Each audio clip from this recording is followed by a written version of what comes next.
Well, I think what most people don't know about me is I was born in a really lower middle class family, and born in Texas. My dad was in the Air Force, and so I lived in 5 states by the time I was 6, and have very little memory of it. But we settled in Wheeling, West Virginia, where I grew up primarily, and my father was somewhat abusive, and so my mother divorced him. And I got a stepfather who really raised me from the time I was about 6 until graduate high school. And I was a typical middle class, by then, suburban kid in West Virginia, except for the fact that my mother was an alcoholic and my father was a workaholic and sometimes drank as well. So it created a lot of compassion and empathy for me, because I'm very what's called hypervigilant. I notice every little thing, because I had to survive in those families. And also, I think I have a huge sensitivity to pain, and that was really how I got started.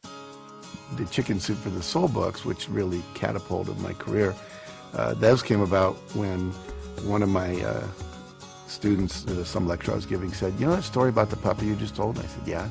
She said, "Is that in the book anywhere?" I said, "No." And she said, "Well, it needs to be." I said, "Why is that?" She said, "My daughter needs to read that story." "Well, just tell her the story." "I can't remember. I need to see it in the book." When you're a kid, you have an impulse to act, you act. You want to touch the cat, you want to throw the cat out the window. You want to stick your hand into the VCR and put peanut butter in there, you do. The problem is, as we're growing up, we get conditioned by our parents and our caretakers and our siblings and our teachers and coaches and nuns and all these different people that come into our life. Don't do that. Stop. That's bad. You know, we get slapped and told we're not okay. And so after a while, when we go to do something, we're looking, is it okay if I do this, you know, instead of just doing it. All my sons and my stepson and my stepdaughter have been great risk takers. They're all artists. One's a drummer, one's a hip hop singer.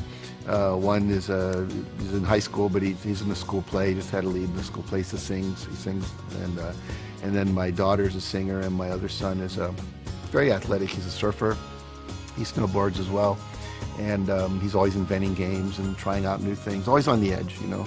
Always coming in with cuts and scrapes, which I love, because they're out there on the edge of their potential, exploring how they can keep pushing it. And it's not that they never get scared or they never feel rejected and have to go through things, but they seem to rebound very quickly. Every one of us knows what we want. We can feel it. I'll just tell people, if you could have anything you want and there were no limitations, what would you do? And everyone has an answer. Little kids, big adults. And that's their core essence.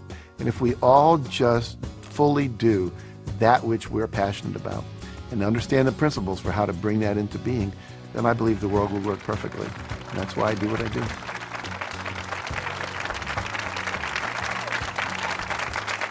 Thank you. Thank you very much. Well, it's a pleasure to be here and to share these ideas with you and really help you take your life to the next level, which is what we all want to do, or we wouldn't come out to these kind of events. I'm going to start by sharing with you a number of very important critical ideas. And the first one is this one.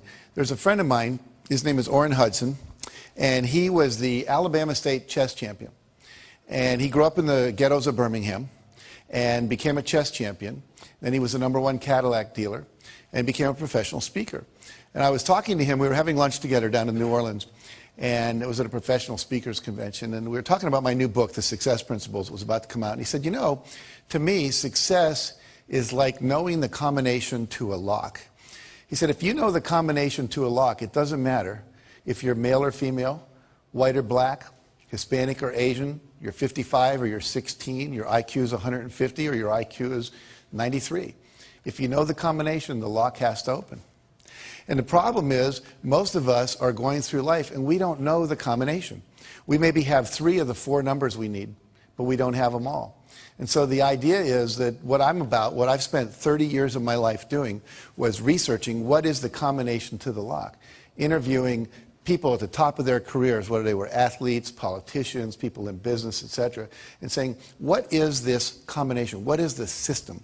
And if you know a system always produces a predictable result. You know, if you use my Aunt Betty's apple pie recipe, it always comes out really good if you do what it says, because it's a system that's proven.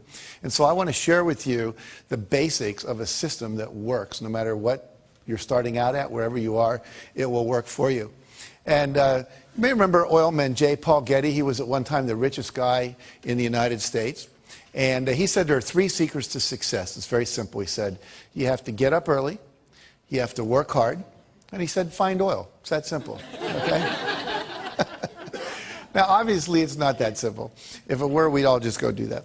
And so I wrote this book called The Success Principles, and in it there are 64 principles of success. 64. Now, that's a lot. A lot of people go, you know, that's like too much to learn. So what I've done for you today, we're going to cover about 8, 9 of those principles, the core essence, the necessary building blocks that if you do them, they'll take you to the next level. Now, the promise I always make people is threefold. If you do this work and you apply it to your life, and the key is apply it, not just listen to it, but put it into practice. Number 1, you can double your income.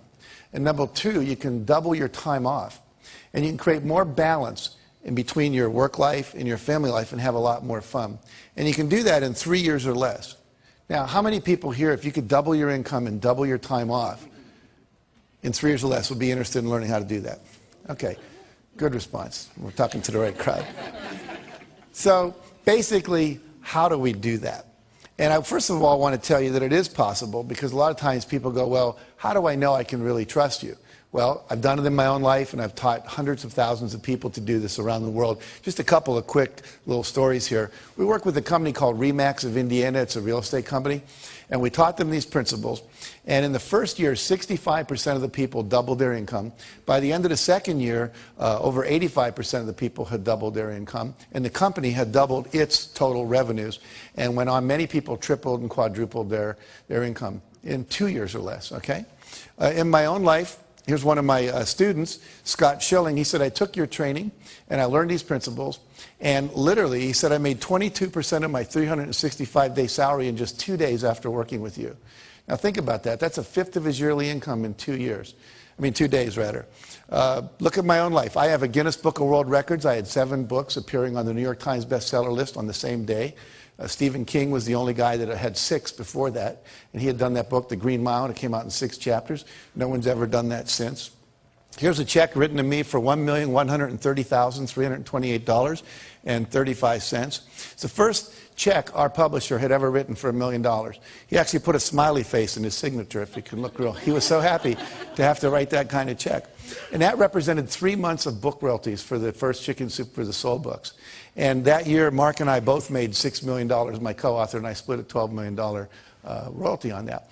Now, I share that with you not to impress you about me, but to impress upon you if little Jack Canfield, who grew up in Wheeling, West Virginia, and who graduated from the half of the class that made the top half possible, can do this, then literally anybody can do it. It's not about brain power. It's about knowing the principles.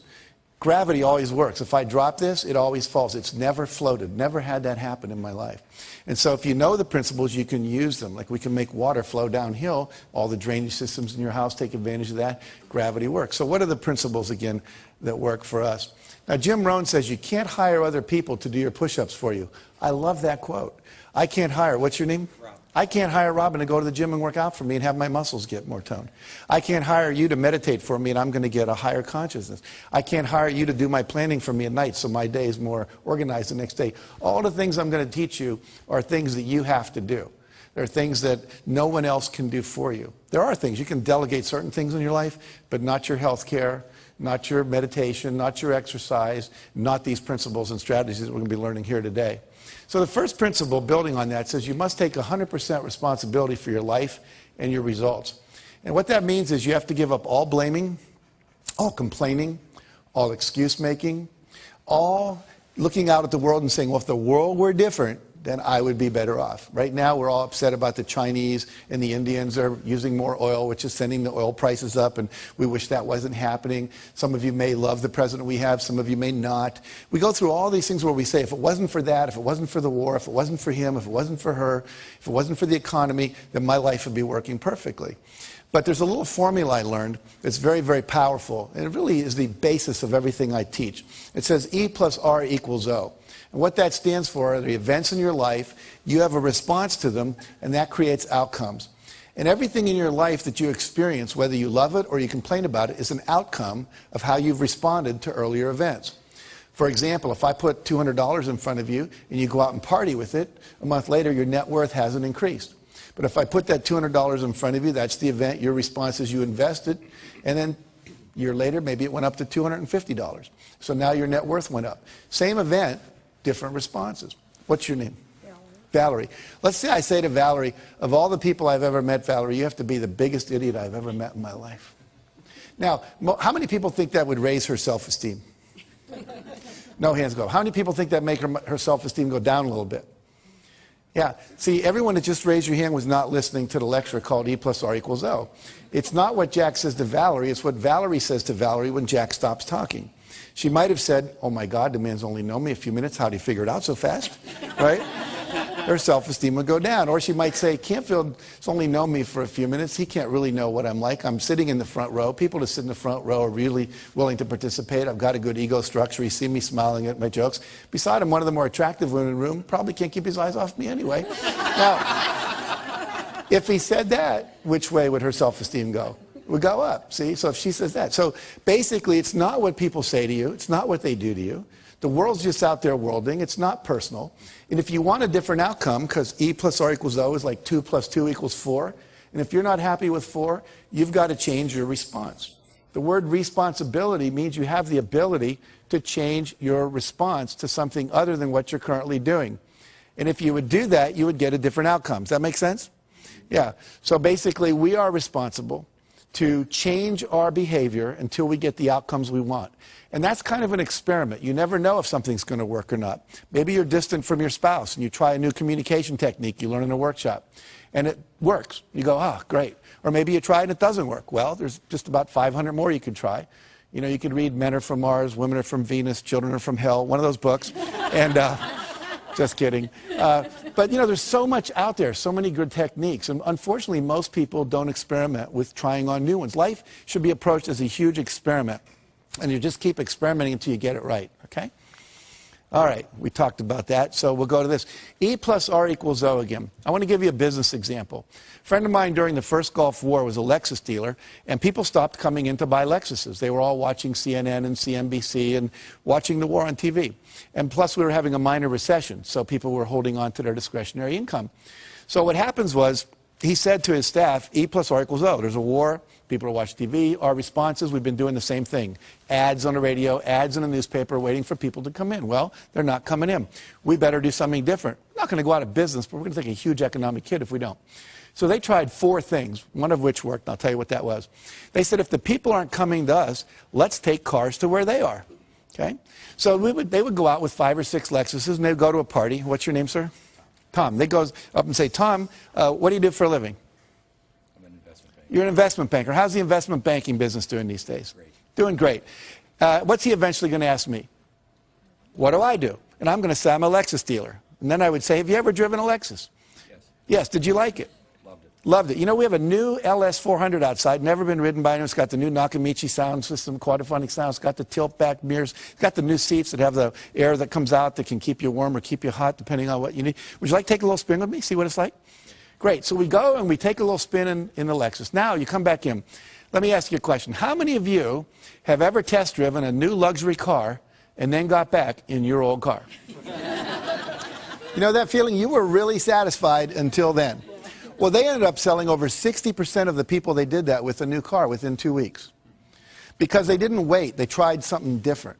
And if you keep experimenting like that, you'll find the R that works, but you have to be willing to take a risk. And the reason most of us don't do that is we don't want to feel uncomfortable, because all new things require discomfort. I'd like you all to do this with me real quick. Fold your hands like this, and you can do this watching at home, in your hotel room, wherever you might be if you're watching this on a TV set. And notice which thumb is on top, your right or your left. And whatever that is, I'm going to ask you to unfold all your fingers and have the other thumb show up on top. Okay? Don't just move the thumb, but all the fingers are moving. Now, how does that feel? Uncomfortable, awkward, strange, yucky, wrong, not me, right? Now, what does your body want to do? Go back. Wants to go back, so let it go back. How's that feel? Most of you said better. Tom over here went, oh, like, I'm me again, right? What happens is, literally in life, this is what stops most people from being successful. One of the things is that they would rather be comfortable than do what's required. Anytime you do something different, it's uncomfortable by its very nature. Now, most of you remember learning to drive a car. You were probably awkward. You know, you forgot to hit the clutch when you hit the brake. But after a couple months, you're there driving with your knee. You got a Big Mac in your left hand. You're breaking up a fight in the back seat with the kids with your right hand. No big deal. But you have to be willing to go through that awkward, uncomfortable stage. And most people, unfortunately, won't do that. And so they get locked in what we call their comfort zone. So what I want you to do is to realize that life is an experiment. You have lots of responses that are possible. And I'm going to teach you some of those new ones, perhaps, that you can apply to your success. So there's three kinds of responses. Number one is your behavior, what you do and say out loud. Number two is your thoughts. Number three is the images you hold in your head. Those are the only three things you have any control over in your life. What you say and do, the thoughts you think, and the imageries that you hold inside your head. So we're going to look at this whole area of thoughts for a minute. And I'm going to ask somebody to come up here and volunteer to do a little exercise with me. It'll take about 1 minute. So, okay, great. What's your name? Marianne, very good. Come on up, Marianne. And I'd like you to turn around and face the group. Now, are you right-handed or left-handed? Right-handed. Right-handed. Is your left arm okay? Any injuries going on here? Very good. So what I'm going to do is push down on your arm. I want you to push up, okay? So we'll see how strong you are. Very good. Now, you said your name was Marianne? Yes. So say, my name is Marianne, out loud. My name is Marianne. And then resist. That's a very funny last name. But let's... So my name is Marianne. My name is Marianne. And resist, good and strong. Now I want you to make up a name that's not yours. My name is Margaret. My name is Joe. Any name at all. And just say it, and then I'll test your arm. My name is Kathy. Say it one more time. My name is Kathy. And resist. What happened to your arm? It went down. Was it as strong? No. No. And my name is Marianne. Say that. My name is Marianne. And then say, my name is Kathy. My name is Kathy. And without any effort, it goes down. Now see, when you lie, this whole set of muscles goes weak. Okay? Literally, the whole Michael Jackson trial could have taken about 1 minute. All right? And we would have known one way or the other. But see, the reality here is that your thoughts affect your physiology. We just saw that. The brain wasn't designed to lie. It was designed to perceive truth and organize truth and express truth. Then things work. Otherwise, you're called psychotic or you're called a liar and get in trouble and so forth. So let's look at one of the lies we tell ourselves. I'd like you to think of something you always wanted to do, Marianne, that you didn't think you could. Like, I can't sing, I can't bowl, I can't skydive, I can't start a business and run a family. You know, anything at all that feels true for you. Okay. It would take me a minute. That's okay. I'm kind of confident. Okay. You got one? Mm-hmm. Okay, can you say it out loud? I can't swim in the ocean out too far.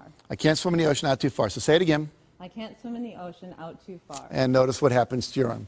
Now say, I can swim out in the ocean as far as I want. I can swim out in the ocean as far as I want. One more time. I can swim out in the ocean as far as I want. And resist. Notice what happens now. You're twice as strong. So what happens is when you say I can't, you actually weaken yourself. You weaken your resolve. You actually change your physiology, become less resourceful. You're less capable to actually do the thing you're saying I can't. So it becomes a self-fulfilling prophecy. Do two more quick things with me. Close your eyes and remember a failure experience in your life. You're not going to have to share it with anybody, just to yourself. But you set a goal and somehow it didn't work out. And when you can remember such a time, just nod your head. Okay. You got one?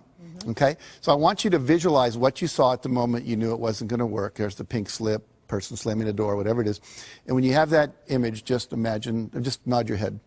Okay, and notice what happens to your arm. Now open your eyes. Did you eat any meals today? Yes. Name one thing you ate.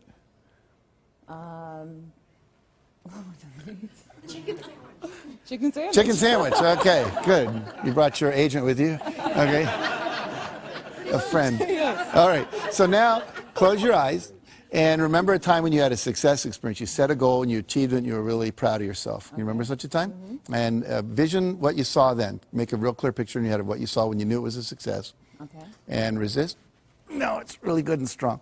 I want you to do one last thing with me, and then we'll talk about what all this means. I want you all to look up at her, look at Marianne, and I want you to think a negative judgmental thought about her. Just make one up. I don't like you, you're an idiot, whatever. Okay? And give her that look parents give their kids when they're disappointed in them. And I want you to resist with all your strength. And notice what happens to your arm. Can't do it. Now smile at her and send a positive thought. Wow, she volunteered in front of all these people to go up there with Jack. And resist. Can you feel the difference? Yes.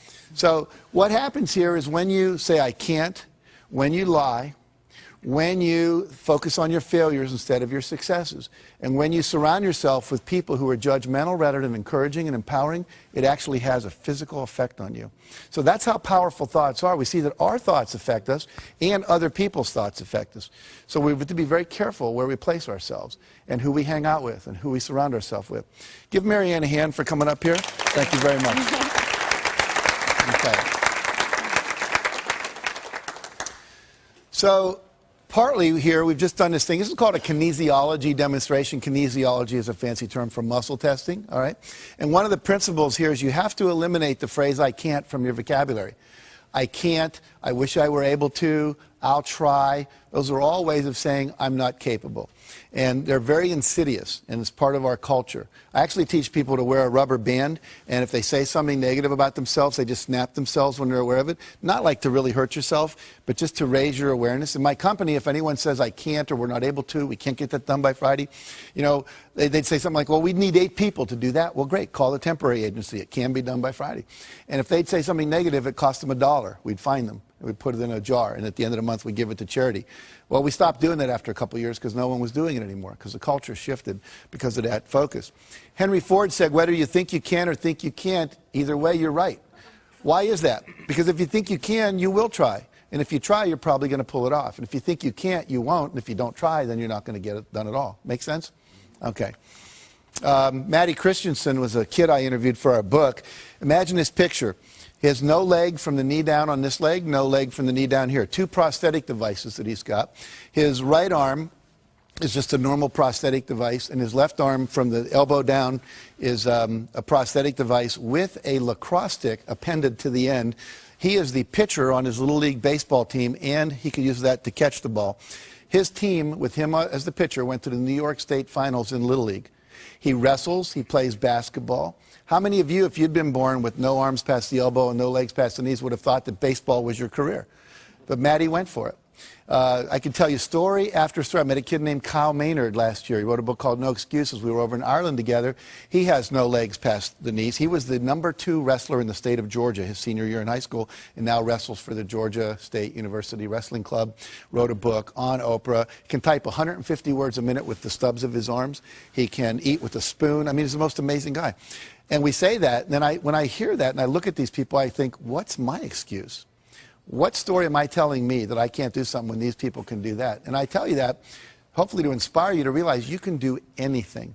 There's nothing you can't do. And all those people that are out there that are doing anything that you go, wow, that's great, is just a model for you that says this is possible. And if they can do it, I can do it. He said to me when I was interviewing him, he said, you have to give up all of your excuses. He said, you have to become solution-oriented. You have to move in such a way that you're always solving a problem. He said it was just a problem to be solved because he was so passionate about what it is that he wanted to do. Some of you have seen Tony Robbins on television, and he tells a wonderful story that we put in our first Chicken Soup for the Soul book of being in New York. He sent his staff out. He said, I want you to go find a van because I want to take some food, put it in some baskets, about 30 baskets of food, and we'll go give it to the homeless people up in Harlem. So they went out to rent a van. He came back a couple hours later from some radio interviews. There was no van. He said, where's the van? He said, Tony, there are no vans for rent in New York. They're all being used. It was Thanksgiving weekend. They'd all been rented up. He says, well, why didn't you just go get one from someone else? I said, Tony, people own them. They're using them. He says, come on. And they went down on the street. And the first van that came by, Tony jumped out in front of it like this and started going like that. Now, Tony must be, I don't know, 7 foot, 8, 10, whatever. He's big. And he said, I learned something about New Yorkers that day. He says, they don't stop. They speed up. So he said that strategy wasn't working. E plus R equals O. We need a different response. So they went to where the cars had to stop, called a traffic light. And then he'd knock on the window and they'd roll it down and he'd say, hi, I'm Tony Robbins. You may know me from TV. But even if you don't, what we're trying to do is rent a van and, find a van. We're glad to pay you to rent it. And we'd like to just get some food and drive it up to Harlem and give it to some homeless people. And they would all say, I don't want to go to Harlem. It might not be safe up there. And so this went on for a half hour. And finally, Tony's staff said, Tony, give it up. It's never going to happen. We're not going to get a van. Let's go eat dinner. And Tony said, that's a terrible attitude. We are going to get a van. It's just a numbers game. Well, another half hour went by. And Tony knocked on the window of this one van. And the window went down and told him a story. And the guy said, jump in. And as he jumped in, the driver reached over and picked the hat up off the seat that Tony was about to sit in, the passenger seat, put it on his head. It said Salvation Army. Turns out the guy was the head of the Salvation Army, Captain John Runyon, for all of New York City. And they went and they bought the food, and he said, look, there's a worse place even than Harlem. It's called the South Bronx. Let's go there. And so they went and took 30 baskets of food to people living in these, literally abandoned houses. And he said, we lifted a lot of lives. He said, but more importantly, I raised the consciousness of my staff that day, and they realized there's always a van in New York City. But let's look at what some of the principles are of success that are contained in that story. Number one, Tony had a clear intention. You must know exactly what it is you want. You have to have a goal. You have to have a vision. Number two, he had a positive expectation. He fully expected to get it. Pete Rose, the great baseball player, said, he was interviewed once, he said, when you go up to bat, how often do you expect to get a hit? He said, every time. He said, if I'm not expecting to get a hit, I shouldn't be standing there. And you don't always hit it, but you're going to come from that expectation level. He never gave up because he fully expected the result was going to happen. It was just a matter of time. Number three, he took action. Because a lot of times you have great ideas. I was just here today, a guy was talking about, we were talking about horseback riding, and he said, it'd be neat if they made those gel things they put in the feet to put on the saddle of horses, because your butt gets sore when you ride a horse. And I said, that's a great idea. And he just passed it off. I said, no, you ought to do something about that. How many times have you had a great idea, didn't do anything about it, and then a year later someone did something about it, made a lot of money, got the promotion, etc.?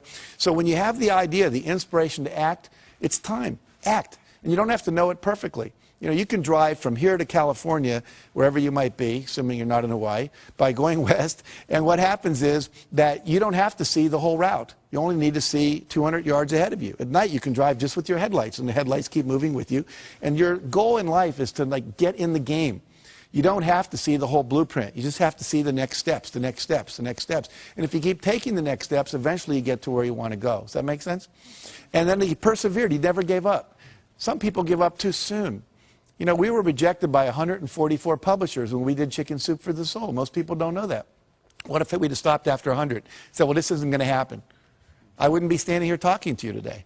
We just kept on going until we got the result. It took us a year and a half to sell that book, but we sold it. Now, the last thing is called law of attraction. We believe that when you are vibrating at the level of 100% expectancy that you're going to get something, it's already a done deal. Piece of cake, no big deal. We're going to win this thing. We're going to get that contract. I'm going to make this thing happen. Then what happens is the universe literally responds. And we're going to talk about this a little more later. Now, who is the most perfect guy to come in a van for Tony? Could anyone be more perfect than the head of the Salvation Army who knew all the places in New York and was committed to doing this? Well, they had to wait for an hour because he wasn't there yet. See? So sometimes when you're doing this, you're putting on it the vision of this should happen by this date. It's okay to set goals like that, but sometimes it takes a week longer, a year longer, whatever. But law of attraction says if you'll just hold the expectancy, like attracts like, if you say, I want to be a millionaire, but I don't know anyone that would ever teach me how to do that, or I want to buy a car, but I don't have any money, then what you're doing is saying, it's like calling up Domino's Pizza and saying, send me a pizza, then calling them up a minute later and saying, never mind. It's like, you've got to create the space mentally to hold this vision that you've got. And that requires expectation and then knowing that the perfect thing is on its way, just as it was in that situation for Tony. In the Success Principles, I write about a woman named Catherine Lonigan. Catherine Lonigan went off to college. She wanted to be a writer, and she took her first writing class, and she got an F. And she went to see the teacher and said, why'd I get an F? He says, because you can't write. She says, well, I'm on a scholarship, here to be a writer. I came to be in the creative writing program. I was the editor of my yearbook, editor of my school newspaper. I wrote a play that was performed in high school. They told me I was gifted. I said, well, you're not. And he said, if you stay in my class, you're going to flunk it. And if you flunk my class, you'll lose your scholarship. And she said, well, what do I do? He said, I'll make a deal with you. If you promise never to write again, just, history papers and stuff, but you're not going to try to be a writer, I'll give you a passing grade, you'll keep your scholarship, change your major. So she did. I called it, she made the deal with the devil. 15 years later, she's down in Texas. They're making a movie at the next town over, and down where she lived in Texas, people would show up at the gas station after it rained just to see the oil slick. It was kind of boring there. So she said, wow, they're making a movie, let's go. So everyone drives over, and everyone's talking to the movie stars. She's talking to the writers, saying, what's going on, what's happening? And why are you interested in us? Why not the movie stars? Well, I always wanted to be a writer. And the guy said, BS, if you wanted to be a writer, you would have written. She said, I was told on good authority I couldn't write. He was a Harvard professor visiting our campus that year. He said, that's BS. He said, what I want you to do is go write something, send it to me, I'll tell you if you can write. I do it for a living, I know. So she goes and writes a book, sends it in to him. He sends it to an agent in New York, and they publish it. Her next book was called Romancing the Stone. The book after that, Jewel of the Nile. Both made into movies with Michael Douglas and Catherine Turner. So what's the deal here? 14, 15 years of her talent wasted because she bought someone else's evaluation of her. My friend Terry Cole Whitaker says, she wrote a book called What You Think of Me Is None of My Business. You know? Do not let other people's evaluations of you control you, okay? It's just an E. Your response is, thank you very much. You keep pursuing your passionate dream, okay? Now, another principle is you've got to drop out of the ain't it awful club. What does that mean? It means you have to surround yourself with positive people. We saw when Marianne's arm went down up here when you all did negative thoughts about her. And how many of you, think about this, where do you spend your time? Is it with positive people or is it with negative people? You have to be very careful about where you put yourself. Jim Rohn said, again, you're the average of the 5 people you spend the most time with. Who do you spend the most time with? They're a mirror back to you at what level your life is actualizing at. If your friends are victims and their lives aren't working and their marriages don't work and they're not making money, that's a reflection back. If you're working out with people and hanging out with people that are at a higher level, then that's a reflection back. And what I teach people is always try to get with the people that are the next level up. You're making $50,000 a year, you want to make $100,000, find some people making $100,000 and spend some time with them, however you have to do that. You know, if you want to be more spiritual, go to some spiritual retreats where spiritual people hang out.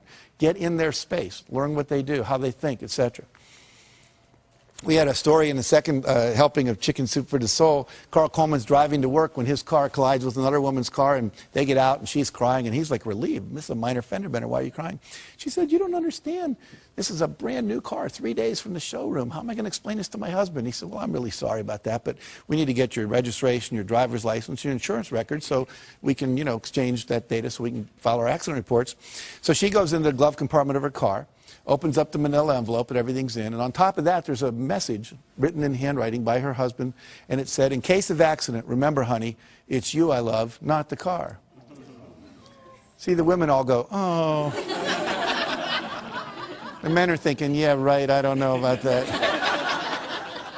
But why do we all go, oh? We all go, oh, because that's what we want in life. We want someone to love us more than anything else, especially things, vases that have been in the family for 3 generations, the white carpet, your special sweater, whatever.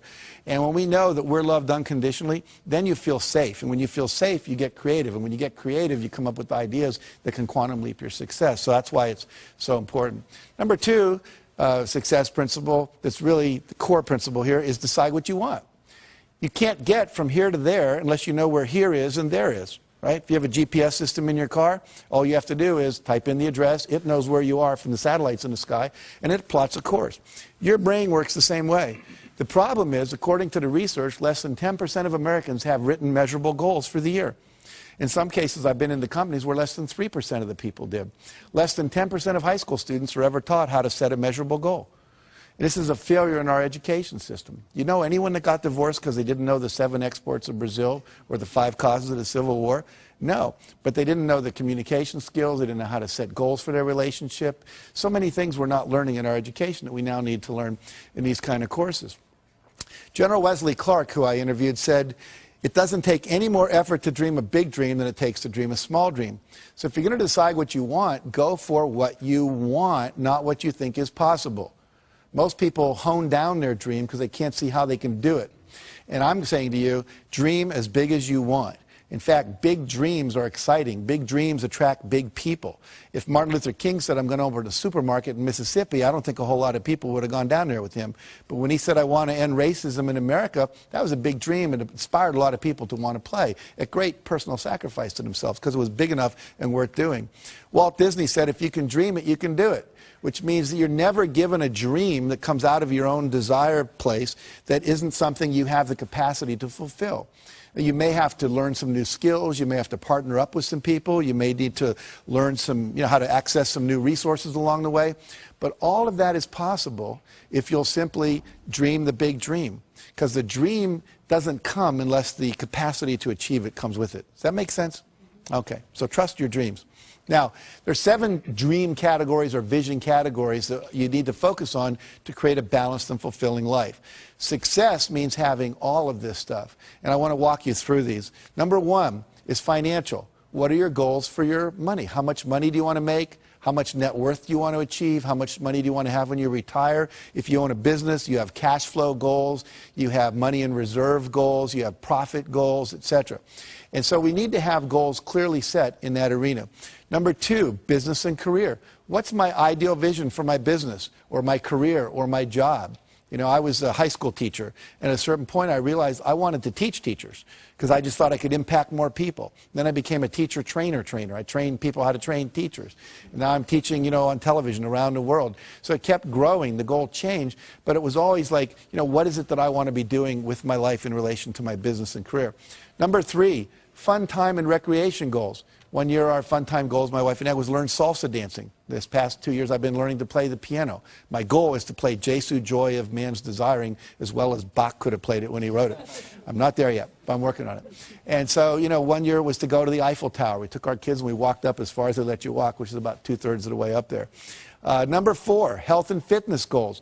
These are things like weight you want to achieve, cholesterol levels. Maybe you want to run a 10K or a marathon. There's just so many possibilities in that arena. Maybe you want to, you know, have your waist come in by a couple inches. You want to grow some hair back. I mean, there's just a number of things you can decide about in that arena of health and fitness. Number 5, relationships. What would your ideal relationships look like? One year I decided I didn't have enough male friends. So I created this thing called Boys Day Out. I'd read this article about Kenny Rogers, the singer, and he brought all these athletes down to his ranch in Virginia, and they would spend a week playing all these different games, tennis and soccer and basketball, and I thought, well, I can't do that, but a day a month would be cool. So I asked a bunch of guys that had control of their schedule, lawyers and psychiatrists and people like that, and we created this day, and we would do guy things. We'd pitch pennies, throw baseball cards, play soccer, go to the racetrack, do ice hockey, broom ball. I mean, you name it, we attempted to do it. And it was really a lot of fun. And all of a sudden, I had the guy energy that I needed in my life. Instead of just complaining about not having it, I said, what's my goal? I want this many men friends, and I set out to create it. Number 6 is personal. And this is just things you want to do because you want to do them. You want to write a letter and get it published in the newspaper. You always wanted to act in a play, just, you know, because you thought it'd be cool, or record a song. Or this could be where your personal growth goals, your spiritual growth goals are. You know, you want to reach enlightenment before you die, learn to meditate, you know, get to know a closer walk with God. Whatever it is for you, that's that arena. And finally, contribution and legacy. What is it that you want to leave to the world? What's your vision of your contribution that you leave behind? You know, we've planted over 1 million trees through our work we do. We've given over $3.5 million in the last couple of years to all kinds of charities, limbs for kids that have lost them, child abuse prevention, so forth and so on. So we picked 5 or 6 areas. We said, we want to make a difference there. Habitat for Humanity, we built some houses and so forth. So what is it you want to do? Pick one thing in your vision and go for it. Now, if you had success in all these arenas of your life would be balanced, your life would be fulfilling. And here's the neat thing. Nobody can tell you what you should want in any of those areas. It's what you want, not what your mother, your wife, your pastor or anyone else says you ought to have, but what do you really want to achieve in your vision? And I usually ask people to look 5, 6 years out about that. You can look farther if you want. And then to write down, you know, all the details, like you're putting in a purchase order to God, okay? All right. Create a breakthrough goal. This is a thing you want to do where you create a goal that's going to quantum leap your career. So something that if you like wrote a best-selling book, that would be a quantum leap goal. Had your own radio show, that'd be a quantum leap goal. Opened up China as a market, that would be a quantum leap goal. And it's a goal that would not be like a 5-yard play, but like a 50-yard pass play on the first down. And so what you're going to do is set that goal. And here's some examples of past clients of mine. Create a $10 million revenue stream through internet sales. Create my own 30-minute talk show. Get our product sold on QVC. Secure a $10 million line of credit for their company. Teach a weekly holistic health class for the public. And become a wellness coach for a major corporation instead of continuing being a doctor on call all day. And what you do is with your breakthrough goal, once you've decided what that is, you do something we call the rule of 5. Write your goal on your business card and carry it like I carry mine in my wallet at all times. And then once you've done that, every day you're going to do, this for this year, it says, I'm joyfully celebrating 15,000 people having completed the Canfield Success Principles coaching programs. What that allows me to do is have you all get value without me having to leave my house, see? And that's a breakthrough for me so I could travel less, be home more, etc. And with the breakthrough goal, we say the rule of 5. That means every day you do 5 specific concrete actions to move that goal forward. You're not going to do that in all 7 arenas of your life. It's just too time consuming. But if I wanted to be a best-selling author, then maybe I write for so many minutes. I do some interviews each day. When we brought out Chicken Soup for the Soul, we sent out 5 free books every day to people that could promote that book. One day we couldn't think of anyone to send it to. We sent it to the O.J. Simpson jury, and we gave them each a book. And about 5 days later, they're all walking into court carrying Chicken Soup for the Soul. And the cameras were all going, made national news. And so if you just do something every day toward that goal, there's something called the law of probabilities, which says the more things you try, the more likely one of them will work. They may not all work, but if you only try 2 things, the law of probabilities is not on your side. Try 100 things, one of them is likely to hit. Does that make sense? Okay, good. Mentioned we did that. And this book, which was rejected by, what, I told you, over 144 publishers, went on to sell 10 million copies in 41 languages because we did 5 things every day. We did not hit a bestseller list until 14 months after the book came out. 14 months. And most people would never sustain it that long. And it's kind of like the universe tests us, I think. How committed are you? How badly do you really want this? And if you go for it and do the rule of 5. Bill Bradley was a great basketball player, played for the Knicks, was All-American at Princeton. In high school, he was an All-American. Every day, he'd find 5 spots on the basketball court, and he would have to shoot 15 in a row before he would go in. And sometimes he'd be out there 2 hours after everyone else had showered and gone home. He did that all through college, all through his professional career. What happens? He goes on, becomes NBA Hall of Famer, later senator from New Jersey, because he was willing to prepare. You have to be willing to do the work as well as dream the dream. The third thing says unleash the power of goal setting. So now we got this vision, things we want, but we have to get and turn them into objectives. And they have to become measurable in time and space. And the key words here are how much by when. I want a big house. Well, what's big? For some people, it's 4,000 square feet. For Bill Gates, it's 35,000 square feet. It's a real different definition of what big is. And by when do you want it? Well, I would like it by June 3rd, or 2007, or I want it by January 5th, 2010. Be very specific.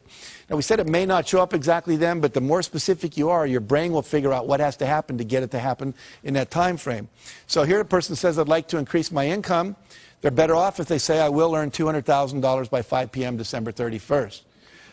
I'd like to spend more time with my husband. Well, I will take 3 long weekend vacations and 1 2-week vacation with my husband by November 30th at 5 p.m. Much more specific. Now the brain knows what to do, okay?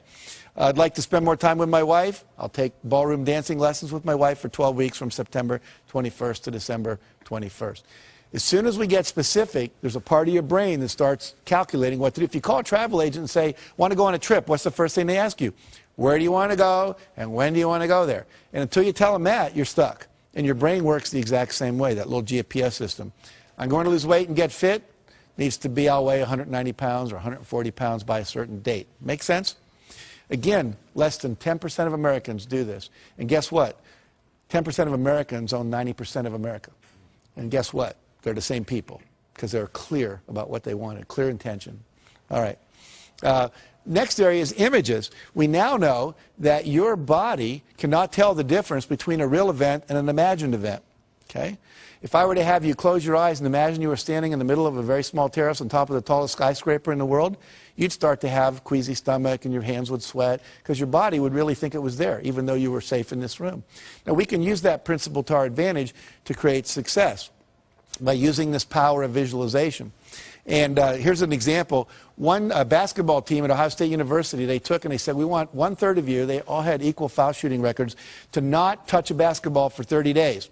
The other third, we want you to go out and practice basketball every day for a minimum of a half hour, preferably an hour, shooting foul shots for 30 days. And the third group, they said, we just want you to close your eyes and visualize shooting foul shots. Don't touch a basketball for 30 days. And guess what? First group, as you'd imagine, showed no improvement. Second group, practicing for 30 days, they get 24% improvement. And the third group that only did it in their mind got 23% improvement when they brought them back to the court and had them practice. So what happens here? I wish there would have been a fourth group, right? Practice and visualize. We'd have probably got up in the 30 or 40% improvement level. But what this tells us is simply by visualizing your goal is already completed, by seeing it nothing but net every time, the body starts to respond and adjust itself to create the result. So one of the great success techniques is people that are super successful are often called visionaries, and the reason is they close their eyes and they see the future. You create your future by envisioning it. Okay? And I recommend you do that every day at least twice, once in the morning when you get up and once before you go to bed.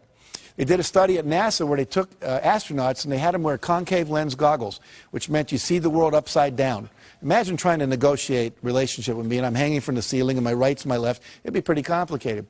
These goggles had no peripheral vision and they had to wear them 24 hours a day for 30 days. What they were expecting was to see if they'd get nauseous, become hostile, lose sleep, to see how they'd handle disorientation in outer space. What they hadn't predicted was that about 25 to 30 days into it, every one of the astronauts, their brain flipped the image right side up again. They're still getting upside down input, but they created new neural pathways. And they came out of this, the psychologists came up with something they call a 30-day principle. And what the 30-day principle says is that if you want to change a behavior, change a habit, anything at all, you must, in fact, do it for 30 days. Uninterrupted, because they tried a subsequent experiment where they had half the astronauts take their goggles off on day 15, keep them off for one day, put them back on again. Took another 25 to 30 days before they flipped them right side up again.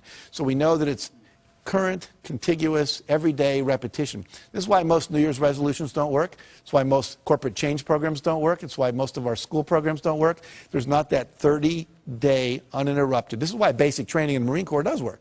Because they got you down there for 6 weeks, and they're not letting you out of their sights, and you're in a context that's held tight for that 6-week period. So if you want to visualize, your goal is already achieved, minimum of 30 days. That make sense? Okay, good. Let's see here. I'm going to skip over that real quick and get to this. Now, the reason this works, where your vision becomes real when you visualize what it is you want, is there's two things that go on in your brain. You have a vision of what you want, you have the current reality, they don't match. Okay? And what we want to do is purposely create that. It's what advertisers do. Imagine yourself in the new car. It's like the guy getting out of the Lexus we talked about earlier, getting in his old car.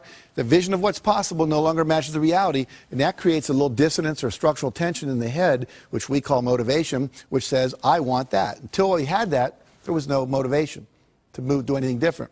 Any of you women ever experienced visiting a friend with a new kitchen, and then you come home to your old kitchen, and they've got all the new granite and the new appliances and everything's cool? Your kitchen was fine until then. So we want to purposely do that to your brain to motivate you. So you vision the thing you want, your goals, your vision.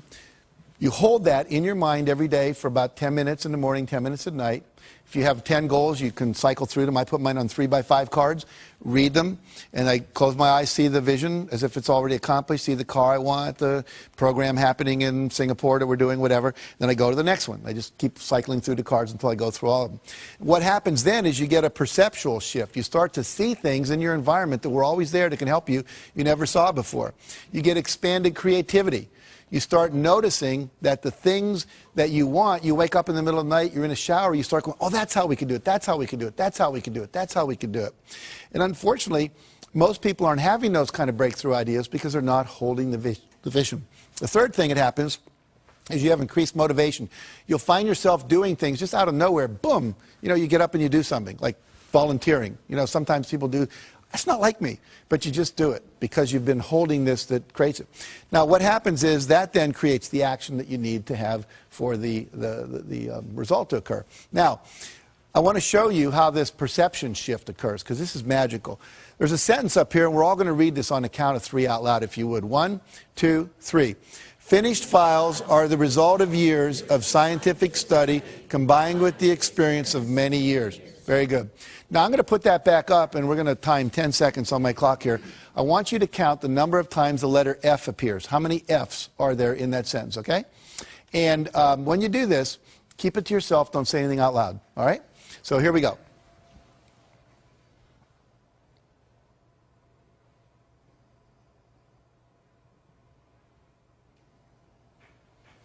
Okay. How many counted, by show of hands now, it's real important you participate. How many counted 3 Fs? Hold your hands up. We got about half the audience more. How many counted 4 Fs? About 5 people. How many counted 5 Fs? About the same amount, 7 maybe. How many counted 6 Fs? 1, 2, 3, 4, 5, 6, about 8 people. Anyone count 7 Fs? All right. Now, were we all looking at the same sentence? Go like this. And yet some people saw 3 Fs, some people saw 4, some people saw 5, and some people saw 6. Let's look to see what the real objective reality is up there. There are 3 Fs that I'm sure most of you saw, correct? But there's also 3 more. There are 6 Fs in that sentence. Now, do you think that Bill Gates and Michael Dell and Steven Spielberg and George Lucas see more F's out in the world than most of us do? Yeah, these are resources. These are possibilities. These are options. These are people that can invest. These are people that can give a good hug. When you visualize what it is you want, it opens up your perceptual filter to let in more information. Right now, you're not aware of what you're feeling in your right foot, but as soon as I say it, you can all feel it. It was getting filtered out by a part of your brain called the reticular system. You are filtering out resources and solutions to your problems all day long. And the only reason you're filtering them out is because you've not had an image in your head that you are going to solve those problems and get those results. Once you do that, it programs this part of your brain called the reticular activating system to open up and let in more resources, to let you see. You'll only see enough to match your vision. If you think you're a $100,000 a year person, you're going to see just enough to make you $100,000 a year. If you think you're a $300,000 a year person, you're going to see just enough to do that. Your perception is controlled by your beliefs and your goals, okay? So it's critical that we change all that. Now, let me give you just a couple more principles. I'm going to kind of speed through these like the last 500 years of European history, you know, when the last lecture you had in college. But I want you to get the whole model here because it's important. So we've got a vision. We've taken 100% responsibility. We've got some goals now. We've made them measurable, okay? We're now visualizing those goals every day. The next thing that needs to happen, I'm going to demonstrate by giving away something here. See if I can find it right here. Okay, I have a book here. It's my book. It's called The Success Principles. And I've sweetened this by putting as a bookmark a $100 bill. Okay, that's real money. And I'm going to give this away to someone here in the audience to illustrate the next principle. Who would like this? Okay. Marianne, good job. Now, what did only 5 people in this whole room do that no one else did? They got off their butt and they took action. And so the next principle is you must take action. When you start visualizing your goals and this GPS system comes in, you're going to start getting little roadmaps, and we call them inspired actions. You're going to start getting inspirations to act. You must act on them. I've had people, sometimes nobody gets out of the audience, and then I'll ask them, how many of you thought maybe what you ought to do is get out of the audience? And like half the hands go up. I'll say, what stopped you? I didn't want to look like I needed it that much. I didn't want to get up there and have me be wrong and look foolish, you know. I didn't want to like get there second. I thought maybe you weren't really going to do it. I'd look like an idiot, you know, whatever. They have all kinds of excuses. Those are the same excuses they use in their life not to take action on their dreams. So you must take action. But here's the problem, or the challenge. Not every action is going to work. Goes back to E plus R equals O. We have to experiment, right? So if not every action is going to work, you have to take action, and then you have to assess, did it work? And here's the next principle. Ask for and respond to feedback. Ask for and respond to feedback. Let's say that I was married here. What's your name again? Valerie. Valerie, yeah. So Valerie and I were married, right? And what I would do every week if we were husband and wife is I would ask her, on a scale of 1 to 10, how would you rate the quality of our relationship? Anything less than a 10 gets a follow-up question. What would it take to make it a 10? If we were in business and I was a vendor and you were a client, I'd say on a scale of 1 to 10, how would you rate the quality of our product or the quality of our service or the quality of our delivery? And anything less than a 10 gets a follow-up question. What would it take to make it a 10? That gives me directive feedback on how to improve. Why don't most people ask that question in life? Anyone know? They're afraid of the answer they're going to get. Here's what I want you to get. Everybody in your life, if I'm married to Valerie, her mother knows, her sister knows, the women down at the shop where she shops know, the women in the salon know that she's not happy with me. I'm the only one not in on it. And I'm the only one that can make it better. Isn't that absurd? So asking for feedback is a really critical thing. Asking is a critical principle, period. If I want more, I have to ask other people, participate, support me, be my mentor, be my coach, buy my product, whatever it is. And again, most people don't ask for what they want. And the fear there is fear of rejection. I want to talk about rejection. If I ask Valerie to have dinner with me afterwards and she says no, most people go, woo, Jack got rejected in front of all those people and on television and oh my God. But see, let's look at it. Did I have anyone to eat dinner with before I asked Valerie? No. Did I have anyone to eat dinner with after I asked Valerie? No. Did my life really get worse? No, it stayed the same. See, if I apply to Harvard and don't get in, I wasn't in Harvard before I applied, I'm not in Harvard after I applied. And as one of my friends pointed out recently, You spent your whole life not going to Harvard. You know how to handle that, right? It's not that difficult. So you have to be willing to ask. You have to reject rejection. And then the other key, after you respond to the feedback and give the feedback, is you've got to persevere. You never, ever, ever, ever give up. 144 publishers said, no, we're not interested in Chicken Soup for the Soul.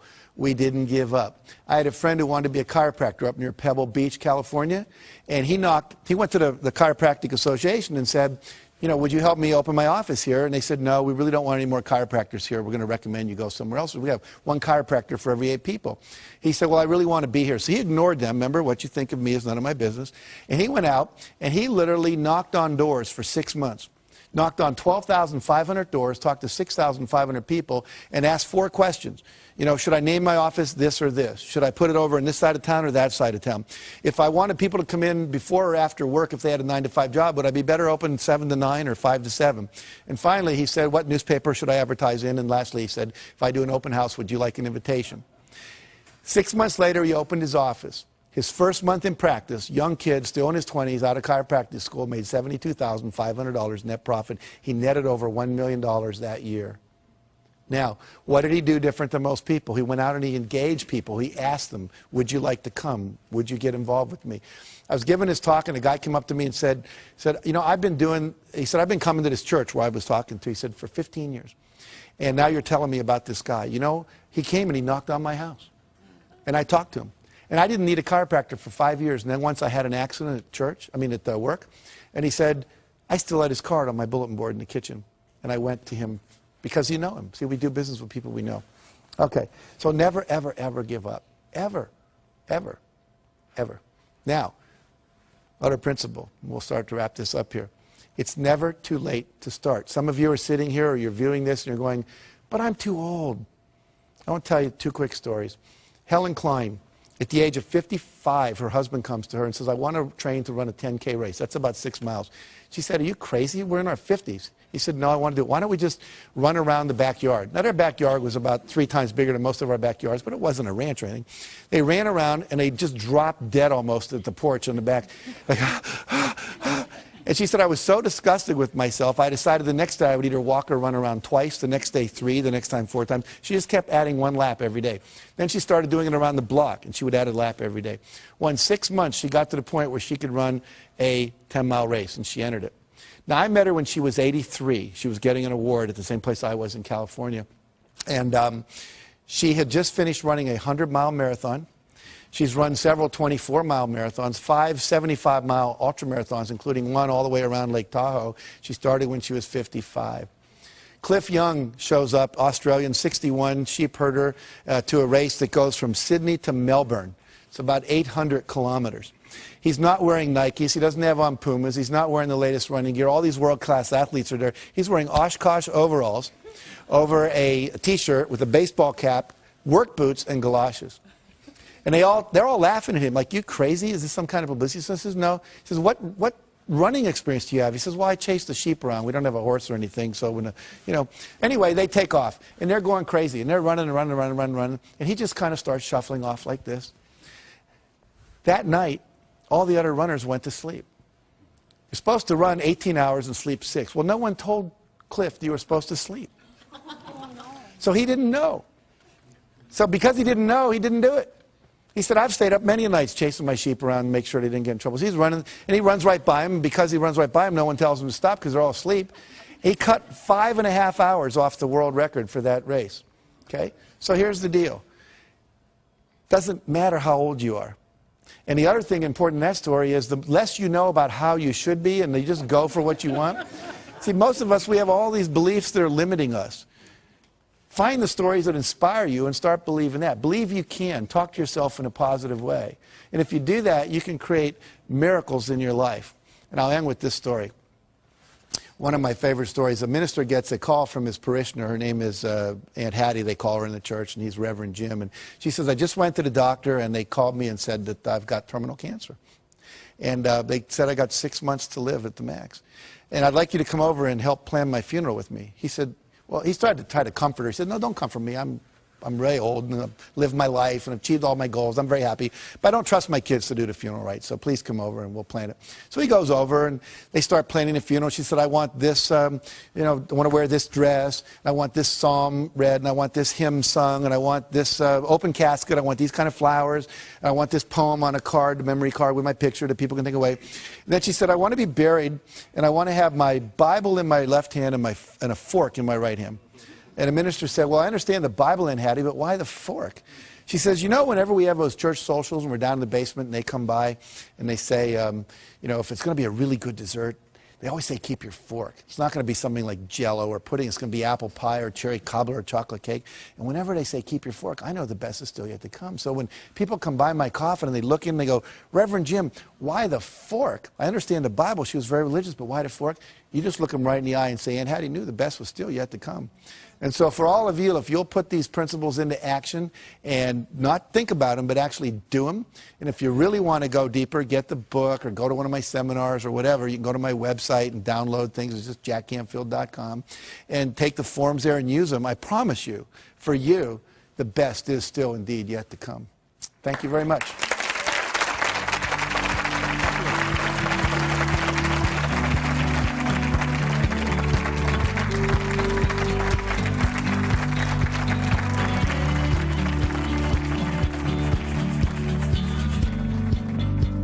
If you've got goals, you got a vision of what you want to get from where you are to where you want to be, you're going to have to take some steps, and a couple of those may be uncomfortable. And so what? You can either sit there and justify where you are and rationalize, and I love the word rationalize, they're rational lies to justify your current reality, or you can do what's necessary to create what you want. And the people that create what they want tend to be happier, tend to be more fulfilled. Which do you want? I pick happy.